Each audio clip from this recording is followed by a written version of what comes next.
The first thing I noticed was the empty kitchen. I had walked in humming the tune of some long-forgotten song, the kind that made your heart feel lighter than it should. But the house was quiet in a way that screamed of absence. "Anna!" My voice cracked like brittle glass. "You home?" No answer. Just the faint hum of the refrigerator and the wind brushing against the curtains. That's when I saw it, a note haphazardly scrawled in Anna's familiar handwriting. "Gone for a while. Don't try to find me." My chest tightened. I laughed nervously at first, thinking it was one of her silly pranks. Anna loved pranks, little surprises meant to provoke laughter, a raised eyebrow, or sometimes mild terror. But this was different. Called her. Nothing. Over and over, nothing. The first day passed like a fog. By the second, I realized something inside me was breaking piece by piece. I searched her clothes, her phone, even her emails. Nothing. The absence of Anna was deafening. Couldn't eat, couldn't sleep. Every corner of the house reminded me of her. Her coffee mug still on the counter, a pair of earrings on the dresser, the faint scent of her perfume lingering like a ghost. A week later I learned the truth. Prank. God, the prank. Anna had told everyone at her work, friends, colleagues, even our neighbors, that I was leaving her. That I wanted out, that I'd disappeared because I was fed up with her childish antics. In reality, she had done it for laughs. A silly joke she called the ultimate social experiment. And the world had laughed. At first, I didn't understand how something so trivial could fracture reality. But then the messages began. Friends I thought would support me called to console her. Her family texted her in concern while ignoring my frantic pleas. Even my parents were hesitant to reach out, unsure if I had truly abandoned her. I was living in a mirror universe where the truth of my devotion was invisible, dismissed as fiction. 2 weeks in, despair set in. I tried contacting her friends. No one would answer me. Social media only amplified the betrayal. Anna had posted pictures, smiling, carefree, captioned, "Sometimes a little chaos is just what life needs." I remember sitting on the edge of our bed one night, staring at the ceiling, my hands trembling. How could she turn our life into a joke? My anger was like fire, and beneath it, grief, deep and raw. Months passed.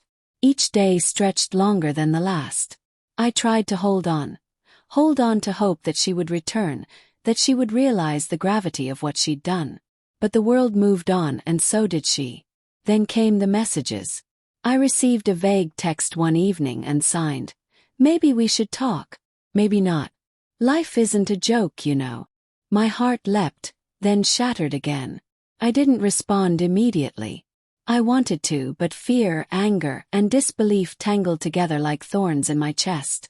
Finally, after a month of silence, I confronted her. She was sitting in a cafe near our old apartment, looking uncharacteristically solemn. Gone was the playful sparkle I remembered. In its place, a shadow, a subtle weight she couldn't hide. "Anna," I said, my voice low, trembling with everything I wanted to say and couldn't. "Do you know what you've done?" She looked up, eyes wet, her lips trembling. I didn't think it would go this far," she whispered. Not think. I laughed bitterly, the sound jagged. "You erased me. My life. My dignity, for a joke." She flinched. "I wanted to see. I don't know. I thought it would be funny. I thought you'd see it and laugh with me." I shook my head. "Funny? Anna, people believed I left you. My parents were worried sick. My friends didn't believe me when I said it wasn't true. And you?" I swallowed, choking on the lump in my throat. "You disappeared. You left me alone." Alone. Tears streamed down her face. She tried. But I cut her off. "No, I can't hear it. Not anymore. Do you have any idea what a year of waking up every morning to a house that felt empty because you were gone does to a person? Do you know what it's like to live in a world where everyone thinks you've failed at love? Do you?" Silence. Her hands shook, a fragile tremor. "I didn't think. I never meant. You never think, Anna. That's your problem. That's why I'm still here, still hurt, still human. And you You played God with our life. And now you're asking for forgiveness because... What? Guilt. Loneliness. Her voice was barely audible. I'm sorry.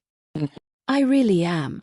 But the apology felt hollow, a feeble raft tossed into a storm I had been surviving for months. I stood, my body trembling with anger, heartbreak, and exhaustion. You don't get it, do you? A year. A whole year of my life, gone because of your prank. Do you have any idea how that changes a person? She looked down, ashamed. I swallowed, tears burning my eyes. The weight of loss was unbearable, a black cloud pressing against my chest. And yet, beneath the rage, a strange clarity emerged. I loved her. Despite everything, I loved her. But love, I realized, could not survive on laughter alone. Not this kind of laughter. I need time, I said finally, my voice steady but hollow. A long time. Maybe forever. I don't know if we can come back from this. Her eyes widened, desperation rising. Please don't leave me. I'll do anything. Anything. I shook my head. You don't understand. It's not about what you'll do now. It's about what you did then. How you made me feel. How you made me question my entire reality. That kind of damage. I let the words hang in the air, unspoken but roaring in our hearts. Days turned into weeks, and we spoke sparingly. Every conversation was a minefield of old wounds, tentative attempts at reconciliation, and silent fears. He tried, she truly did. But trust, once fractured, is a delicate glass sculpture. Even the gentlest touch can send it shattering. Months passed. Slowly, almost painfully, I began to rebuild. I went back to work, reconnected with friends, and found solace in the small routines I had abandoned while lost in my grief. Anna and I started seeing each other occasionally, careful, awkward, like dancers stepping on broken glass. But life had shifted. Something fundamental had changed. I was no longer the same man who had walked into that empty kitchen, laughing at what I thought was a harmless prank. I was wary, scarred, resilient. And Anna, she had changed too. The playful spark was gone, replaced with humility, remorse, and a quiet sadness. Then one evening, nearly a year after she vanished, Anna appeared at my door, unannounced. She looked tired, older somehow, as if the year had stolen pieces of her youth along with her conscience. I came to see you, she said softly. To try again, if you'll let me. I studied her face, searching for the girl I had loved, the woman who had shattered my world. I saw her, the same person yet different, changed. A survivor of her own mistakes. I didn't answer immediately. I just stood there, the air thick with memories, regret, and longing. Finally I whispered, A year of my life, Anna. Do you know what that's worth? She nodded. I know. And I'll spend the rest of my life trying to make it right. If you'll let me.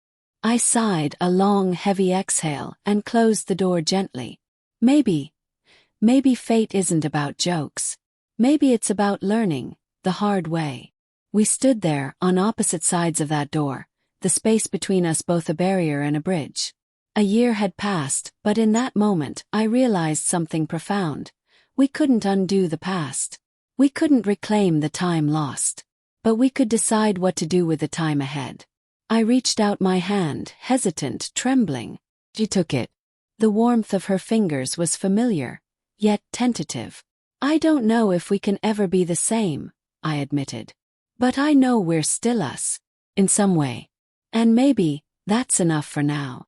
Anna nodded, tears slipping freely down her cheeks. It's all I ask. Just a chance, to prove I'm more than a mistake. I pulled her into a cautious embrace, feeling the years of absence and heartbreak press into the hollow spaces between us. And in that embrace, I realized something essential. Love, even after betrayal, could survive. But it was fragile. It demanded care, honesty, and the courage to face the pain head-on. We stayed like that for a long moment, two hearts battered but unwilling to give up entirely. Outside, the world continued its chaos. Inside, a fragile peace settled, tentative, like the first fragile shoots of life after a harsh winter. And I knew, finally, that the prank had been more than a mistake. It was fate. Harsh, unrelenting, unforgiving fate. But fate had taught us something neither of us could have learned alone. That love isn't just about laughter. It's about endurance, reckoning, and the painful, beautiful art of forgiveness. Whether we survived it fully, only time would tell.